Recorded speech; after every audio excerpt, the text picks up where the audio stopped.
Heureux est l'homme qui se plaît dans la loi du Seigneur. Psaume 1. Ce n'est certainement pas un hasard si le psaume 1 est placé en tête du psautier. Cela nous invite à y lire une clé non seulement de l'ensemble des psaumes, mais également de notre vie tout entière. À commencer par le tout premier mot, heureux.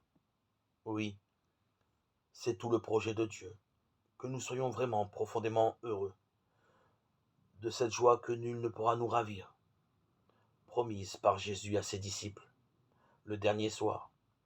Et apparemment y parvenir n'est pas bien compliqué.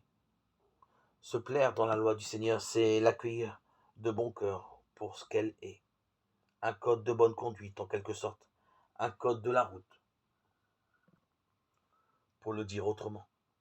Et, tout comme celui-ci, elle est une protection, car transgresser la loi de Dieu nous met en danger spirituellement, ce qui est beaucoup plus grave que de risquer un accident. À en croire ce psaume, en effet, notre vie ressemble à une route, encore faut-il la prendre dans le bon sens. En quelques versets, le psaume dit le bonheur et la paix de ceux qu'il appelle les justes, ceux qui humblement décident de mettre leur vie tout entière sur l'autorité protectrice de la loi.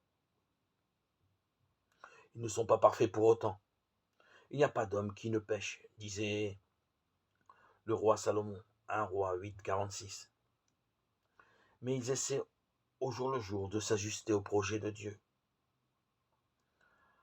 En sens inverse, on trouve les méchants, ceux qui orgueilleusement ont décidé de s'affranchir de la loi. Étant entendu que la Bible ne coupe pas l'humanité en deux camps et ne porte jamais de jugement sans appel.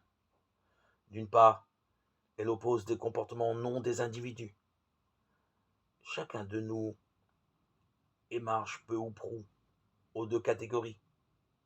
D'autre part, il nous est à chaque instant possible de retrouver le bon chemin.